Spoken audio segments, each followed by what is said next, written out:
감사한 내용을 나눕니다. 우리 지난 한 주 동안은 우리 교회 성도들이 아주 안산 곳곳에 가서 열심히 섬긴 한 주 같아요. 사랑의 동산교회가 지난 주일부터 수요일까지 부흥회를 했는데요. 첫날은 우리 교회 남자 6명이 가서 중창단으로 찬양을 했는데 무려 3곡이나 하더라고요. 원래 유명 가수들도 3곡밖에 안 하는데 3곡을 하더라고요. 그리고 또 월화수에는 저는 월요일까지 갔지만 우리 집사님들이 또 찬양 인도하는데 같이 도와주시는 걸 보면서 여러 가지 모양으로 섬기겠구나 그걸 알았어요. 근데 또 지난 금요일에는 우리 하늘소리 찬양단하고 예수향기 찬양단이 한 팀은 안산 시민교회, 한 팀은 여기 우리 뭐죠? 고은 목사님 계신데 제1교회 가서 그 찬양으로 섬겼어요. 그래서 전 안산 곳곳을 다니면서 섬겨주시는 일꾼들이 있어서 참 감사했습니다. 우리가 이웃과 열방을 섬기는 교회를 꿈꾸니까요, 그런 모습으로 하나님이 섬길 수 있도록 기회를 주는 것 같아요. 수고해 주신 분들에게 감사를 드립니다.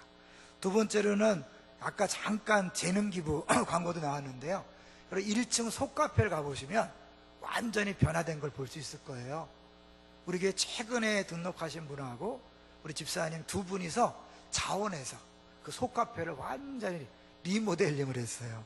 교회에서 시킨 것도 아니고 교회에서 원한 것도 아닌데 두 분이 그냥 자원해서 하셨어요. 너무 감사합니다. 그래서 행정팀에서 이걸 계기로 우리 10년차를 맞이해서 이미 좋은 일꾼들을 많이 보내주셨을 텐데 우리가 기회를 못 드린 게 아닌가. 그래서 이번에 광고했으니까요, 그동안 교회에서 이런 부분이 아쉽다, 네, 그분이 하셔야 돼요. 시작하시면 교회가 함께 돕도록 하겠습니다. 감사하고요. 세 번째로는 개인적으로 제 딸 결혼식에 많이 도와주시고 기도해 주셔서 감사합니다. 자, 제목을 보겠습니다. 오늘 제목이 뭐죠? 당신을 보내신 이유입니다.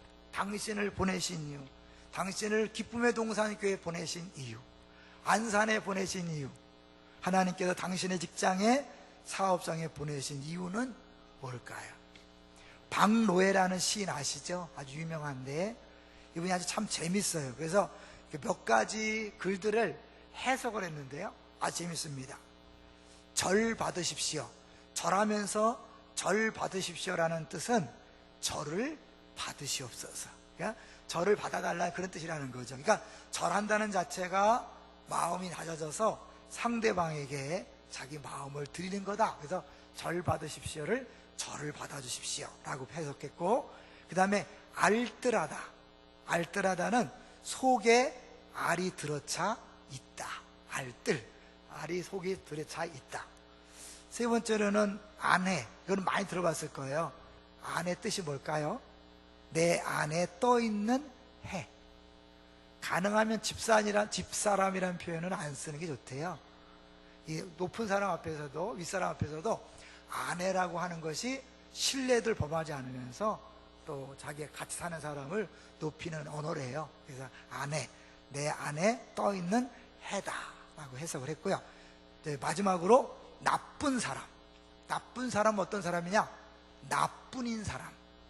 오로지 나만 생각하는 사람은 나쁜 사람이라는 거예요. 이게 너무 해석이 멋지지 않아요? 왜냐하면 사람은요, 하나님 형상대로 지었거든요. 근데 하나님은 성부, 성자, 성령 삼일체잖아요. 그래서 삼일체이기 때문에 서로 사랑하는 존재예요. 이런 다른 신을 보시면요, 다 하나예요. 다 혼자 군주 역할을 하거든요. 그렇기 때문에 사랑이 없어요. 사랑은 최소한 둘 이상 있어야 되잖아요. 그러니까 성부, 성자, 성령 삼일체란 자체가 서로 사랑하는 관계고, 그래서 하나님은 사랑이심이라 정의 내리잖아요. 그 사랑이신 하나님의 형상대로 지음받았기 때문에 우리도 혼자 사는 게 아니에요. 반드시 사랑하기 위해서, 사랑받기 위해서 태어났으니까 사랑하면서 사랑받으면서 살아야 돼요. 그러니까 나 혼자 나뿐이라는 사람은 잘못된 사람이고 나쁜 사람인 거죠. 그러니까 우리가 원래 인생 자체가 공동적인 존재로 만들어졌기 때문에 하나님이 우리 인생을 인도해 갈 때 나만을 위한 인생이 아니라 다른 사람을 위한 인생으로 살아가게 하는 거예요. 그러다 보니까 내가 원하지 않는 환경, 내가 원하지 않는 길, 내가 원하지 않는 장소, 사람과 만날 수밖에 없는 거죠. 왜? 나 혼자라면 내가 원하는 길을 가면 되지만 하나님이 내가 모르는 다른 사람을 위한 놀라운 계획을 나를 통해 이루시려고 하기 때문에 내가 원치 않은 곳에 가는 경우가 많이 있죠. 그 대표적인 인물이 바로 요셉입니다. 아시겠지만 요셉은요, 어쩌면 인생의 중에 가장 불행한 인생 중에 한 명이죠. 왜? 자기 형들에 의해서 노예로 팔려갔으니까요. 그런데 그 노예로 팔려간 요셉이 형들을 만나서 그들을 용서하는, 화해하는 장면이 오늘 본문에 소개됩니다. 오늘은 6월 26일이에요. 어제가 6월 25일. 그래서 이 교회력으로는 오늘은 6.25 기념민족 화해주일이에요. 화해주일. 그러니까 6.25 때 많이 고통받고 피해를 입었지만 화해를 하자, 그런 거죠. 근데 사실은 이 화해라는 것을 당사자에게 이렇게 강요하기는 어려워요. 용서를 강요하기 어려워요. 너무 큰 고통이기 때문에. 그래서 제가 이 6.25나 5.18이나 특히 우리 안산에서는 이 세월호 이런 아픔을 겪은 사람들한테 이제 그만하세요, 그만 좀 합시다, 이런 말 하면 안 돼요. 그분들이 너무 마음이 아파요. 저는요, 우리 교회에서 축도할 때 의도적으로 아직도 세월호로 아파하는 식구들을 넣어서 기도하죠. 어떤 분들은 싫어하더라고요. 그래도 하려고 그래요. 왜냐하면 저는요, 처음 세월호 터졌을 때 아무 일도 우리 교회에서 공식적으로 한 게 없어요. 저는 그때 그런 마음 먹은 게 있어요. 나는 잊지 않고 기도해야겠다. 우리 공식적으로 행사는 안 하지만 두고두고 기도해야겠다, 그런 마음이 있었고, 마음속으로 기도하다가 어느 순간부터 축도 일부러 넣고 있어요. 왜냐하면 처음에 세월호가 터졌을 때 사람들이요, 전국에서, 전 세계에서 어쩌면 이렇게 난리, 어쩌면 그 후원하고 막 그랬죠. 법석을 떨어졌지만 마음속에 오래 가야 되는데, 저기 오래 가야 되는데, 그런 마음이 있었어요. 오래 안 갔잖아요. 그때도 피해자들이 제일 무서워하는 게 뭐였냐면 금방 잊혀지는 걸 무서워했어요. 우리를 잊지 말아달라고 그렇게 얘기를 했잖아요. 그런데 우리 잊어가고 있잖아요. 그분들 너무 힘든데 우리가 이제 그만하자, 너무 힘들다. 아니에요. 그분들 너무 힘들어서 그런 말하는 자체가 더 힘든 거죠. 사실 누구에게 피해를 당하고 어려움을 당한 사람에게 이제 그만 용서하세요, 화해하세요, 이건 너무 가혹한 거예요. 우리 입장에서, 옆 사람 입장에서 그런 말 하면 안 되는 겁니다. 그걸 전제로 하는 거예요. 용서할 수 없고 너무 힘들어 고통어서 어쩌면 이런 설교 자체가 듣기가 어려울 수 있겠지만 우리가 그 부분 어렵다는 걸 인정하고, 그러나 하나님께서 우리가 궁극적으로 원하시는 것은 용서와 화해이기 때문에 오늘 목사의 말이 아니라 하나님께서 요셉을 통해 우리 각자에게 주고자 하시는 음성이 무엇인지를 들으셨으면 좋겠습니다. 자, 요셉은요, 사실 굉장한 고난의 사람이었어요. 근데 야곱이 받은 고난과는 다른 고난이었죠. 야곱도 고난을 받았고 요셉도 고난받았지만 차원이 달라요. 어떻게 다를까요? 야곱은 자기가 잘못한 죄 때문에 온 결과가 너무나 많아요. 아버지를 속이고 형을 속이고 욕심을 부렸기 때문에 그 욕심 부린 결과로 일생을 고통을 당하는 인생을 살아요. 근데 요셉은요, 자기가 잘못을 안 했어요. 큰 잘못이 없었어요.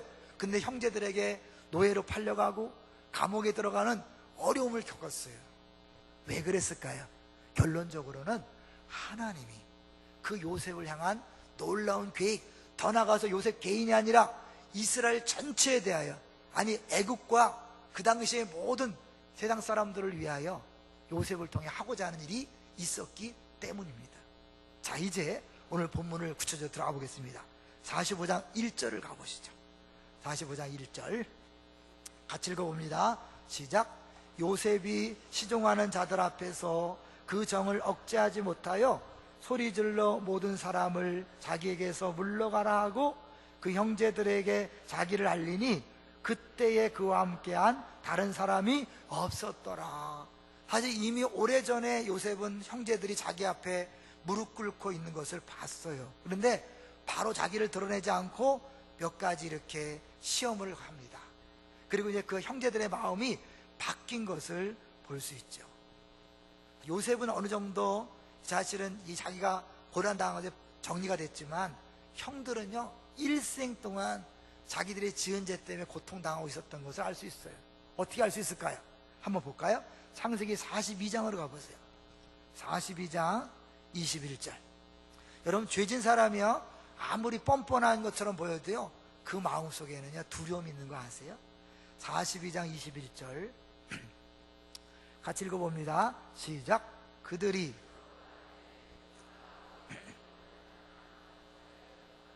그가 내게 애걸할 때에 그 마음의 괴로움을 보고도 듣지 아니하였으므로 이 괴로움이 우리에게 임하도다. 이게 요셉을 팔아먹은 지 한 몇 년 됐을까요? 최소한 20년이 지난 다음에요. 그러니까 어떻게 해요? 20년이 지난 다음에도 요셉이 자신을 밝히지 않았음에도 불구하고 이들은 뭐예요? 자기들이 어려움을 당할 때 옛날에 동생 팔아먹은 것을 기억하는 거예요. 왜? 평생 죄책감에 시달려서 어려움을 겪을 때마다 이게 죄에 대한 벌이 아닐까? 그 생각을 하고 살아간 거죠. 여러분, 죄인이라는 게 그렇게 무서운 거예요. 누가 쫓아가지 않아도 두려워하는 게 죄인이에요. 그렇게 죄를 짓고 나서 평생 마음에 부담을 갖고 살아가고 있던 그들에게 자기들이 팔아먹은 요셉이 딱 나타납니다. 어떻겠어요? 기절할 뻔하는 거죠. 자, 2절을 볼까요? 2절. 요셉은요 이미 용서했기 때문에 우는 거죠. 용서하지 않은 사람 울음도 안 나오잖아요. 자, 2절 시작. 요셉이 큰 소리로 우니 애굽 사람에게 들리며 바로의 궁정에 들리더라. 참고 참았던 그 울음이 사졌을 때 궁궐이 들썩들썩할 정도였다는 거죠. 3절 읽어봅니다. 시작. 요셉이 그 형들에게 이르되 나는 요셉이라 내 아버지께서 아직 살아계시니까 형들이 그 앞에서 놀라서 대답하지 못하더라. 얼마나 놀랐겠어요. 요셉이 죽은 줄만 알고 없어진 줄만 알았어요. 그래서 평생을 가슴을 졸이며 어려운 일을 당할 때마다 그 죄 때문에 벌 받는 게 아닐까 그러고 살았는데 갑자기 그 요셉이 나타난 거예요. 얼마나 놀랐겠어요. 그러면서 어때요? 이제 죽었구나, 이제 끝났다 그랬을 거 아니에요. 그런데 요셉이 이렇게 말합니다. 4절 시작. 형들에게 이르되 내게로 가까이 오소서. 그들이 가까이 가니 이르되 나는 당신들의 아우 요셉이니 당신들이 애굽의 판자라. 가뜩이나 쫄려갖고 있는데 거기다가 애굽의 판자라. 판 단어를 듣는 순간 아마 콩가루가 됐을까, 그죠? 판자라. 그런데 그 다음에 요셉이 용서를 선포하죠. 5절을 보겠습니다. 시작. 당신들이 나를 이곳에 팔았다고 해서 근심하지 마소서, 한탄하지 마소서. 하나님이 생명을 구원하시려고 나를 당신들보다 먼저 보내셨나이다. 당신이 나를 팔아버린 것이 아니라 하나님이 나를 보내신 것입니다. 요셉은 확실히 해석이 된 거예요. 아마 요셉이 이런 해석을 하기까지는 많은 어려움이 있었겠죠, 그죠? 이 총리 대신에 오르고 그 형제들이 쌀을 구하기 위해서, 양식을 구하기 위해서 자기 앞에 엎드렸을 때 아마 옛날에 꿨던 꿈도 생각났을 것이고, 아 그렇구나라는 것들이 깨달아졌을 거예요. 이거예요. 하나님이 하시는 일은 너무나 커서 우리가 당장에는 이해가 안 되는 게 정상이에요. 지나고 난 다음에 어느 정도 윤곽이 드러난 다음에야 하나님이 이렇게 하셨구나라고 알게 되는 거예요. 그러니까 지금 고통당하는 분들은 너무 어렵죠. 지금 아픔 당하는 분들은 해석이 안 되기 때문에 너무 힘든 거죠. 그럼 그들을 위해서 기도하셔야 합니다. 그리고 여러분이 힘드신 분들은요, 그것 때문에 또 내가 힘든 것 때문에 힘들어하지 마시고 힘들어 하세요. 괜찮아요. 당연한 겁니다. 6절을 볼까요? 6절 같이 읽어보겠습니다. 시작. 이 땅에 2년 동안 흉년이 들었으나 아직 5년은 밭갈이도 못하고 추수도 못할지라. 7절. 하나님이 큰 구원으로 당신들의 생명을 보존하고 당신들의 후손을 세상에 두시려고 나를 당신들보다 먼저 보내셨나니. 여기 보니까요, 하나님이 자기를 먼저 보냈다 그래요. 당신들이 보낸 게 아니에요. 당신들이 판 게 아니라, 당신들이 보낸 것도 아니고 판 것도 아니고 하나님이 보냈다. 해석이 된 거죠. 분명히 형제들이 미워서 시기와 질투로 팔아먹었지만 지나고 나서 보니까 그것은 하나님이 하신 일이었다. 왜요? 왜 하나님이 그 일을 하셨을까요? 여기 보니까 무엇을 위해서? 구원하시려고. 5절과 7절에 계속해서 구원이라는 단어를 씁니다. 다시 한번 봅니다. 제가 읽어볼게요. 당신들이 나를 이곳에 팔았다고 해서 근심하지 마소서, 한탄하지 마소서. 하나님이 생명을 구원하시려고 나를 당신들보다 먼저 보내셨나이다. 7절에 하나님이 큰 구원으로 당신들의 생명을 보존하고 당신들의 후손을 세상에 두시려고 나를 당신들보다 먼저 보내셨나니. 짧은 1절부터 15절 안에 요셉은 입만 열면 하나님이 사람만 볼 때는, 내게 되어진 환경과 조건과 내게 되어진 일만 볼 때는 너무 힘들고 어려웠지만 이거 초점을 바꿔서 하나님으로 보니까 이 모든 것들이 다르게 보이는 거죠. 제가 늦게 사진을 배웠어요. 컨셉 때문에. 그전에는 전혀 문외한이었거든요. 근데 사진을 찍을 때 주제가 있다는 거 들어보셨죠?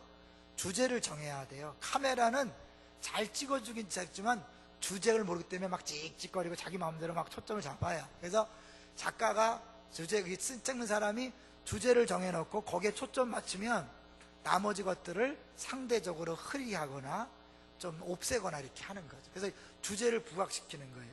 일단 주제가 확실히 부각되면 나머지 것들이 이 주제를 도와주는 아름다운 배경이 될 수 있어요. 근데 다 똑같이 막 다 주목하고 다 초점 잡아버리면 작품이 안 되는 거죠. 우리가 하나님에게 초점을 딱 잡는 순간 나머지 모든 근심, 걱정, 염려, 고통, 아픔, 상처, 배반, 이런 모든 것들이요, 이 하나님이 하신 일을 서버하는, 그거를 뒤에서 더 아름답게 만드는 그런 배경이 되고 도구가 되는 것을 제가 사진을 통해서 배웠어요. 이 요셉이 하나님에게 초점을 딱 맞추는 순간 처음도 하나님, 중간도 하나님, 마지막도 하나님이 딱 잡히니까요, 이제 뭐예요? 형제들이 자기를 판 것도 용서가 되는 거예요. 우리가 그게 안 될 때는 어떻게 부모가 돼가지고 나한테 그럴 수 있지? 지금도 부모를 원망하면서 힘들어 하시는 분이 너무나 많아요. 어떻게 그 인간이 내가 그렇게 잘해줬는데 나를 배신을 때려서 지금 이 모양 이 꼴로 살게 했는지 이해가 안 가는 거예요. 어떻게 남편이란 작자가, 어떻게 아내가 그렇다 그럴 수 있는가? 부모가, 자녀가 어떻게 나한테 그럴 수 있지? 그래서 너무 힘들고 어려워서 인생 사는 것 자체가 버거우신 분들이 많이 있죠. 근데요, 우리 믿음의 눈은요, 그 사람이나 일을 보는 게 아니라 그 뒤에 모든 걸 주관하시는 하나님을 보는 거예요. 그 하나님을 보는 순간 우리를 사랑하시고 실수하지 않는 하나님이 그 모든 것들 뒤에서 역사한다는 것입니다. 할렐루야. 여러분, 실제로요, 만약에 요셉이요 종으로 팔려가지 않았다면 요셉은 절대로 아버지 집을 떠날 사람이 아니었던 거 아시죠? 왜요? 가장 사랑받는 아들이었기 때문에 다른 아들은 집을 떠났어도요, 사랑받는 요셉은 떠나지 않았을 거예요. 그가 자기 아버지 집을 떠나기 위해서 하나님은요, 하나님이 시킨 건 아니지만 형제들의 시기와 질투를 허용하신 거예요. 하나님이 뭔가를 허락했다면, 허용했다면 그 뒤에 더 큰 뜻이 있는 거예요. 할렐루야. 여러분이 사기를 맞고 고통을 당하고 애매한 억울함을 당하고 아픔을 당한 것, 하나님 막아주지 않고 허락했다면 그 뒤에 더 큰 뜻이 있다는 사실을 꼭 기억하세요. 그 당시에는 알 수 없어요. 왜 내가 형제들에게 미움을 받아 종으로 팔려야 되는지. 다른 강도에게 팔려갔다면 좀 이해가 되죠. 어떻게 형제들이 그럴 수 있느냐. 그런데 그것이 나중에 보니까 하나님께서 이 기근 날 것을 다 아시잖아요. 이 기근 때에 그들을 먹여 살리기 위해서 먼저 요셉을 보냈다는 것을 요셉이 이야기하는 거예요. 우리가 지금은 이해 안 되지만요, 하나님께서 사실은 그 모든 것들을 계획하고 있다는 거예요. 여기서 이제요, 그러면 그 나쁜 짓 하는 인간들은 어떻게 되느냐? 네, 그 나쁜 짓은 그냥 남아있는 거예요. 우리 누가복음 22장 22절을 한번 잠깐 보실래요? 누가복음 22장 22절. 많은 사람들이 용서하고 하야하려고 하다가도 자기가 당한 게 너무 큰데 그 가해자는 너무 쉽게 없어지는 거 아니냐, 너무 쉽게 풀어지는 거 아니냐, 그런 마음이 가질 때가 있어요. 그런데요, 누가복음 22장 22절을 잠깐 보죠. 22장 22절, 신약성경 134쪽이에요. 같이 한번 읽어보죠. 시작. 인자는 이미 작정된 대로 가거니와 그를 파는 그 사람에게는 화가 있으리로다 하시니. 누구 얘기죠? 인자는 예수님 얘기예요. 예수님은 십자가에 못 박혀 죽어야 되는 분이에요. 그래야 인류를 구원할 수 있는 분이에요. 근데요, 그때 예수님 십자가 못 박힐 때 누가 예수님 팔아먹었죠? 가룟 유다가 팔아먹었어요. 가룟 유다가 팔아먹었기 때문에 십자가 못 박힌 거 아니냐, 이렇게 말하시는 분이 있을지 몰라요? 아니에요.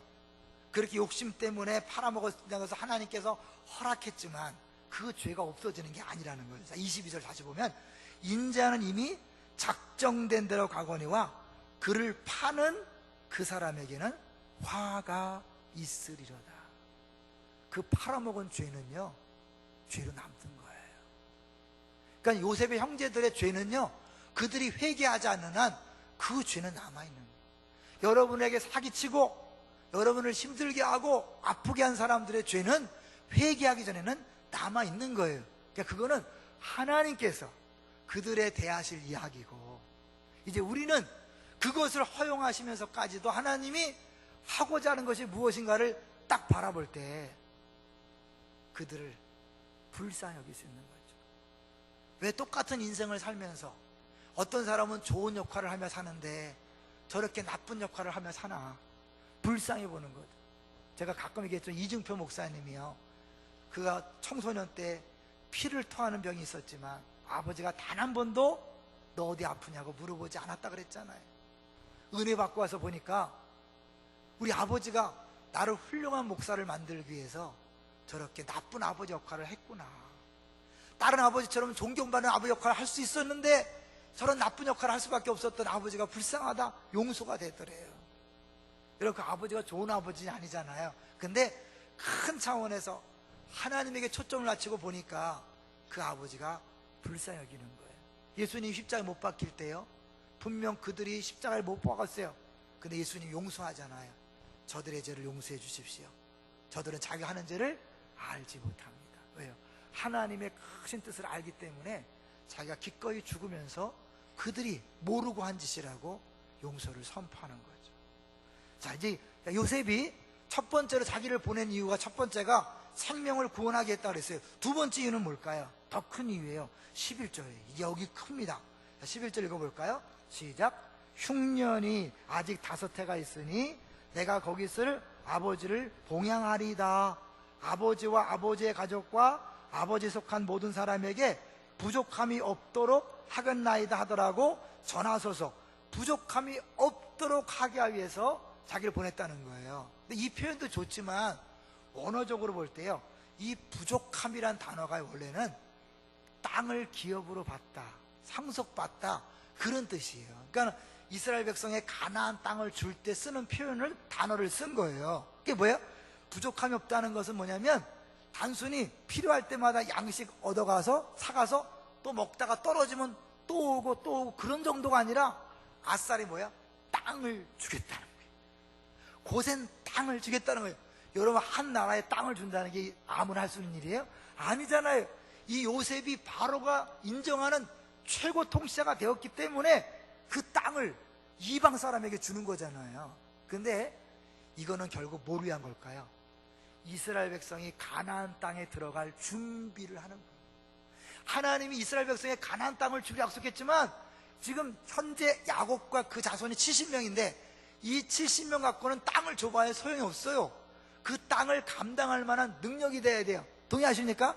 여러분, 우리가 기도할 때 하나님 뭐 해주세요, 뭐 해주세요 기도하시지만 그 기도가 응답되려면 내가 그만한 그릇이 돼야 돼요. 그릇이 안 됐는데 그 자리에 올려주고 그걸 주면요 더 망치는 거예요. 이스라엘 백성의 가나안 땅을 주기 위해서는 가나안 땅 전체를 책임지고 경영할 그런 인원이 필요한 거예요. 몇 명? 장정만 60명, 여자와 합쳐서 200만 정도가 필요한 거예요. 그러면 짧은 400년 기간 동안에 그 70명이 200만이 되려면 어떻게 해요? 아무런 어려움 없이 계속 아기 낳는 일에만 최선을 다해야 돼. 그래야 한 짧은 기간에 200만이 되는 거예요. 그러기 위해서 하나님이 하신 일이 뭔지 아세요? 그 당시에 가장 강대국인 애굽을 전 세계를 통치하는 나라로, 여기 있잖아요. 여기 뭐예요? 9절에 보시면 9절에 당신들은 족기 아버지께로 올라가서 아뢰기를 아버지 아들 요셉의 말에 하나님이 나를 애굽 전국에 주로 세우셨으니 지체 말고 내게로 내려오사 그랬죠. 근데 8절 보시면요, 그 온 집에 주로 삼으시며 애굽 온 땅의 통치자로 삼으셨나이다 라고 그렇게 하면서 사실은 그 당시에 이 애굽이 전 세계를 주관하고 있고 그 전 세계를 주관하고 있는 애굽의 최고 통치자가 자기가 되었기 때문에 건드릴 자가 없다는 것을 보여주는 거잖아요. 그러니까 그 애굽이라는 나라의 권력으로, 그 힘으로 고센 땅을 다 보호하잖아요. 보호하기 때문에 외세의 침략이 없어요. 마음껏 애 낳는 일에 집중할 수 있는 거예요. 더구나 거기는 목초지기 때문에 목축업을 하는데 애굽 사람들은 목축업하는 사람들 더럽게 여겨요. 그래서 피가 안 섞여. 순수하게 이스라엘 혈통을 유지하면서 짧은 기간에 200만이 되기 위해서는요, 그 애굽 땅 나의 고센 땅이 딱 적격이었던 거예요. 하나님은 그 땅을 주시기 위해서 애굽의 평리로 요셉을 먼저 보낸 거예요. 이거를 누가 알겠어요? 요셉이 팔려갈 때 알겠어요? 그 잃어버린 야곱이 알겠어요? 형들이 알겠어요? 아무도 모르는 일이죠. 하나님의 계획은 너무나 크기 때문에 인간의 지혜로 알 수가 없는 거예요. 그렇다면 요셉을 이렇게 쓰신 하나님이 우리들은 어떨까요? 우리들 한 사람 한 사람도 그렇게 쓰기를 원하시는 줄로 믿습니다. 그렇기 때문에 우리가 생각하지 못하는 이상한 길로 나를 인도하시는 거예요. 그래서 결국에 뭐예요? 나의 가는 길을 오직 그가 아시나니, 김변효 목사님이 10년째 사모님이 일어나지 못하는 걸 보면서 깨달은 게 뭐냐면, 나의 가는 길을 오직 그가 아시나니, 아 그렇구나, 내 가는 길을 주님만 아시니까 나는 모르는 게 당연하구나. 그래서 이제 하루하루 사는 기도를 했다 그랬잖아요.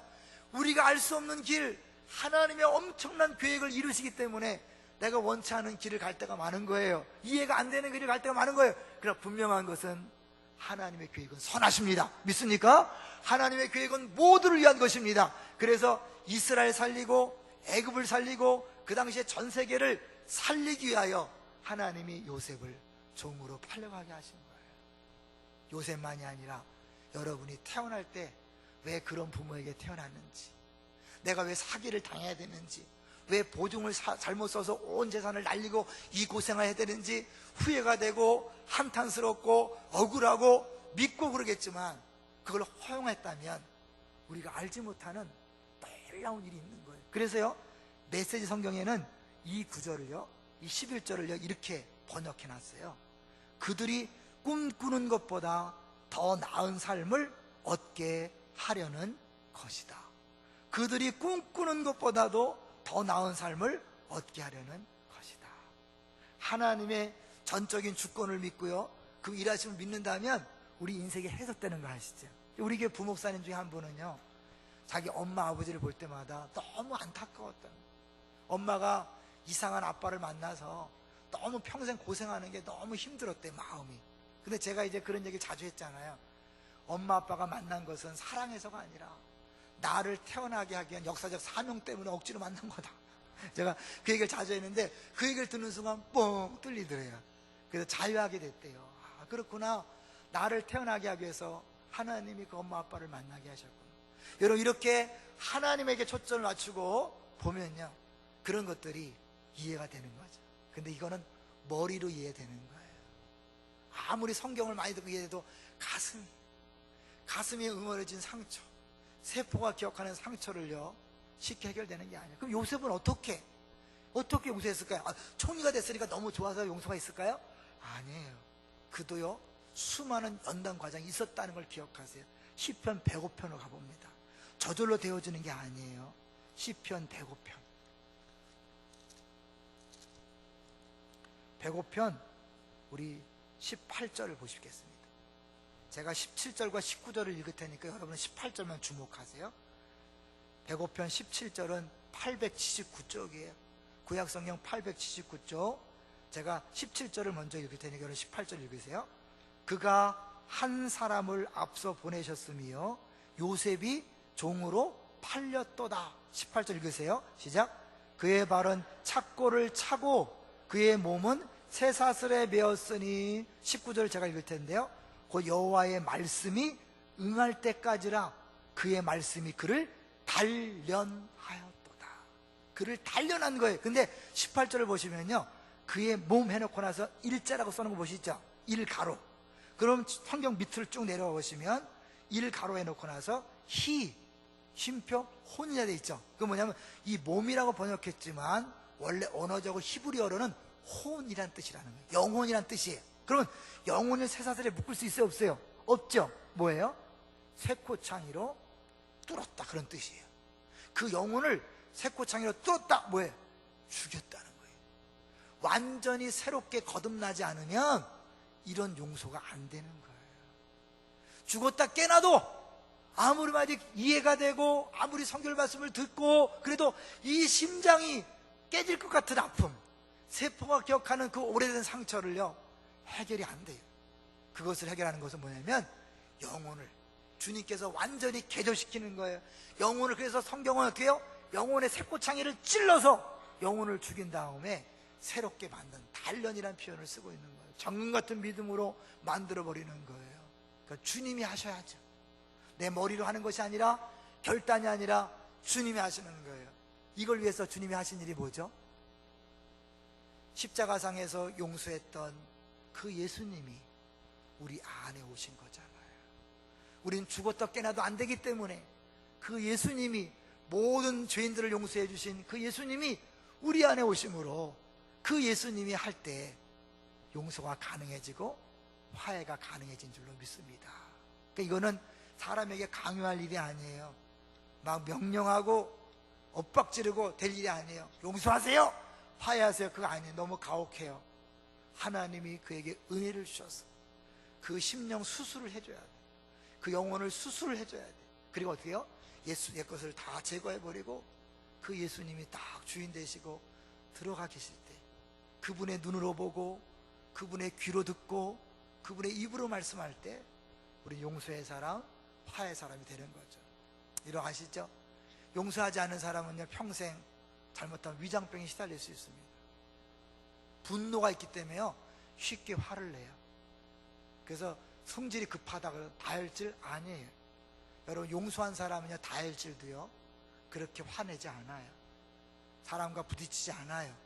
오히려 다혈질로 뜨겁게 일을 할지언정 사람들에게 분내고 다투지 않아요. 그 안에 용서하지 못한 게 있기 때문에 여러분 격한 감정이 나오는 거예요. 똑같은 말을 해도 너무 세게 말해요. 똑같은 말을 해도 행동을 해도 너무 세. 그러니까 부부관계가 막 깨어지죠. 자녀들이 막 빗나가죠. 부모하고 관계가 깨어지죠. 교회에서 봉사하다가도 어때요? 아무것도 아닌 일로 막 자기도 힘들고 옆 사람이 힘들게 만들어요. 동의하시나요? 용서가 되잖아요. 마음이 평안해요. 그러니까 세게 말하지 않아도 돼요. 쉽게 분노하지 않게 돼요. 결국 자기를 위한 거죠. 그런데 이게 저절로 되어지는 게 아니라 성령께서 하셔야 되는 거죠. 그래서 기도가 필요해요. 여러분, 진짜 하나님 말씀할수록 정말 하나님께서 원하시는 그것을 깨달으면 깨달을수록 우리는 기도해야 돼요. 복음을 알수록 나는 철저한 죄인이다. 바울이 어떻게 해요? 가면 갈수록 죄인을 깨닫고 나는 죄인의 괴수다. 자기가 죄인의 괴수인 걸 알기 때문에 내가 할 수 있는 건 아무것도 없습니다. 주님만이 가능합니다. 더 무릎을 꿇고 더 기도하고 더 은혜를 의지하다 보니까 모든 것이 은혜입니다. 은혜입니다. 은혜입니다. 하나님이 그렇게 하는 거예요. 자, 이제 우리 한 사람을 소개하고 말씀을 정리하려고 합니다. 혹시 우광복 선교사라고 들어보셨습니까? 우광복. 지금부터 100년 훨씬 전에 미국의 젊은 선교사 부부가, 윌리엄과 샤프라는 선교사 부부가 한국 땅에 왔어요. 아시잖아요. 초창기 때 얼마나 열악했는지. 근데 그들이 하나님께서 보내셨다는 믿음으로 왔어요. 선교를 시작했습니다. 공주를 중심으로. 그래서 애를 낳았어요. 아들을 낳고 그 당시 일제 식민지니까 광복을 영원한 마음으로 우광복, 미국 사람인데 아들을 낳고 우광복이라고 이름을 줬어요. 그리고 딸 둘을 더 낳았어요. 3남매를 키우고 선교하다가 어느 날 논산 지방에 부흥회를 하고 인도하고 돌아오는데 비가 왔어요. 비를 피하기 위해서 건물로 들어갔는데 마치 그게 상여관 아시죠? 상여 보관하는. 근데 그때 마침 장티푸스에 걸린 사람을 장례를 치르고 갖다 놨기 때문에 그 균이 남아있었던 거예요. 비 맞은 상태로 몸이 피곤한 상태 속에서 전염이 돼서 죽고 말았어요. 애 셋인데 남편이 죽으니까 이 샤프 여성교사님이 할 수 없이 미국으로 돌아갑니다. 근데요, 무슨 마음이 2년 뒤에 다시 와. 왜? 하나님 보내신 땅이라는 것이 기억나서 다시 온 거예요. 그래서 셋남매를 데리고 선교하다가 또 딸 둘을 잃어버립니다. 얼마나 기구하고 얼마나 고통스러워요. 근데 그 아들 광복이는 잘 자라서 초등학교와 중학교까지 한국에서 한국 학교를 다녀요. 그리고 미국으로 다시 돌아가서 공부한 다음에 다시 청년이 돼서 돌아와요. 근데 그때가 언제냐면 광복이 이루어지고 정부 수립이 이루어지기 직전이에요. 1948년에 정부가 수립됐잖아요. 그때 미국에서 신탁 통치를 위해서 하지 장군이 한국에 온 상태예요. 근데 이 사람이 영어만 하니까 한국어와 영어에 능통한 사람을 찾아달라. 우광복에 딱 적임자인 거예요. 한국에서 학교에 다녔기 때문에 한국어 잘해요. 미국 사람 영어 잘해요. 그래서 이 하지의 핵심 참모가 되어서 일을 도와주는데, 이 하지가 정부 수립을 위해서 50명의 정부 요인을 선택해달라고 요청하는 거예요. 50명의 좋은 일꾼을 세워달라. 그런데 우광복이 모르잖아요. 엄마인 샤프 선교사한테 요청을 해서 엄마가 50명을 뽑아. 근데 50명 중에 48명이 기독교인이에요. 그 중에서 문교부 장관 한 사람이 미신타파 정책에 앞장서고, 국방부 장관 한 사람이 군목제도의 기초를 놓았다는 거예요. 또 아시죠?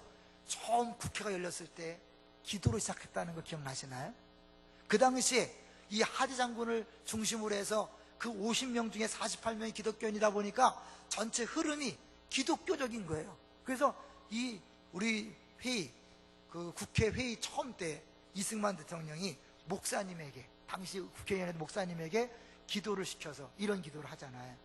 이 우주와 만물을 창조하시고 인간의 역사를 섭리하시는 하나님이시여, 이 민족을 돌아보시고 이 땅에 축복하셔서 감사에 넘치는 오늘이 있게 하심을 주님께 저희들은 성심으로 감사하나이다.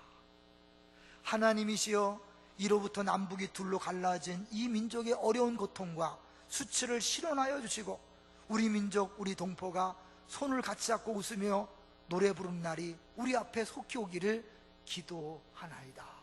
첫 번 국회 때 기도한 내용이에요. 이때 기독교인이 전 국민의 5%도 안 되는 아주 소수일 때인데, 이때 전체, 나라의 전체 핵심적인 역할을 기독교인들이 한 거예요. 누구 때문일까요? 네, 이 우광복이라는 사람이 추천한 50명, 그 우광복 뒤에 있었던 그 샤프 선교사님 엄마가 추천한 50명, 그 뒤에 젊은 선교사가 한국 땅에 왔기 때문에 그 일이 가능해진 거죠. 생각해 보세요. 하나님이 그들을 한국 땅에 보낼 때 그들이 자기들이 한국 남한 정부가 수립될 때 그런 역할을 할 것을 기대했겠습니까? 상상했겠습니까? 전혀 기대하지 못했을 거잖아요. 하나님이 생명을 구원하고 풍성케 하기 위해서 요셉을 보냈다면 지금 우리 한 사람 한 사람을, 나 자신이 아니라 우리 주변에, 때로는 우리 가족을, 우리 가문을, 믿지 않은 가족들을 구원하기 위해서, 믿지 않은 직장을 구원하기 위해서, 사업장의 파트너들을 구원하기 위해서 여러분을 보내셨다고 볼 수 있는 거죠. 안산에 온 것도 우연이 아닌 거 아시죠? 늘 얘기하지만 제가 안산에 처음 왔을 때만 해도 사람들이 안산에 안 산다 그랬어요. 안 산다, 안 산다. 제가 성경 아파트 그때 교구 맡았을 때 묻지도 않는데 나는 안산 안 살 겁니다. 그래서 지금도 살고 있더라고요. 근데 그때는 왜냐면 안 산다는 건 난 울면서 왔다는 거예요. 안 오고 싶은데 억지로 왔다는 거예요. 억지로 왔을까요? 하나님 보내셨을까요? 하나님 보내신 줄로 믿습니다. 때로는 그것이 망해서 올 수 있어요. 어떤 사람은 손해보고 사기당해서 올 수 있어요. 직장 때문에 왔어요. 어떤 사람은 남편 때문에 왔어요. 어쩔 수 없을까까지 볼 수 있어요. 그런데 그건 다 하나님이 보내신 줄로 믿습니다. 참새 한 마리가 땅에 떨어지는 것도 하나님 허락 없이는 안 되는 거예요. 여러분이 안산에 온 것, 그 직장에 간 것, 그 사업을 하게 된 것, 거기서 사는 것, 그 아파트와 연립 우연이 아닙니다. 그 시댁에 들어간 것, 여러분의 친구들, 여러분의 여러 가지 클럽들 우연이 아니라 하나님께서 보내신 것입니다. 왜요? 생명을 구원하시라고, 더 풍성케 하라고 여러분을 보내신 줄로 믿습니다. 이제 정리하겠습니다. 우리 세 단계가 있을 것 같아요. 첫 번째는 아직도 나 도저히 용서 못해, 나 그 인간들 도저히 용납 못해. 용서란 단어 자체도 안 쓰는 사람이 있어요. 왜? 용서할 마음이 없는 거죠. 이 머리로도 용서가 안 되는 거죠. 그런데 어떤 사람은 머리로 용서가 돼. 2단계 머리 용서되지만 이게 안 돼. 너무 아픈 상처 때문에 안 돼. 아무리 기도해도 안 돼. 그런 사람이 있을 수 있어요. 세 번째는 뭐야? 머리로 되고 가슴으로 됐는데 이제 손발로 하나님의 보내신 목적을 위해 살아가는 사람과 아닌 사람이 있는 거죠. 저는 궁극적으로 여러분들이 머리로 되고 가슴으로 돼서 이게 손과 발로 여러분이 이곳에 보내신 그 목적을 이루어드리는 충성된 일꾼 되기를 주의 이름으로 축원합니다. 그러나 첫째 단계, 둘째 단계도 죄는 아니에요. 여러분, 죄의 문제가 아니라 은혜가 필요한 상태입니다. 하나님, 나도 요셉처럼 하나님 중심의 그 초점을 가지고 남편을 보고 아내를 보고 부모를 보고 그 나를 힘들게 한 사람을 보게 해주십시오. 그 눈이 열려져야 돼요. 초점이 달라져야 돼요. 두 번째는 이해는 되지만 이게 기도했는데 그 인간을 또 보는 순간, 생각하는 순간 막 끌어오른다. 가슴이 안 된 거잖아요. 이 가슴은 주님이 바꿔놓기 전에는 내 결심으로 되는 게 아니에요. 그래서 은혜가 필요해요. 기도하세요. 그리고 여기까지 해결됐으면 이제는 뭐예요? 내가 이곳에 온 이유, 여러분의 가진 은사와 재능과 물질과 건강과 시간을 가지고 자신을 위해 쓰지 말고 여러분을 보내신 하나님을 생각하면서 이웃을 위해 써보세요. 그럴 때 아하, 왜 내가 그 부모 밑에 태어났고 왜 그 아픔과 상처를 겪었고 왜 이 고통 속에 살았는지를 깨달아지면서 이야 이거였구나, 이거였네. 진짜 자유와 진짜 사는 보람과 기쁨과 행복을 맛보게 될 줄로 믿습니다. 저는 여러분 얼굴 볼 때마다 안타까울 때가 많아요. 너무 그늘진 얼굴들, 한 번도 웃지 않는 얼굴들, 힘드시니까 그렇죠. 그러나 여러분에게 주어진 인생은 그 정도 인생이 아닙니다. 상상할 수 없는 기쁨과 행복이 기다리고 있고 주님이 주셨습니다. 이 마지막 3단계까지 가셔서 그걸 누리시기를 주의 이름으로 축원합니다.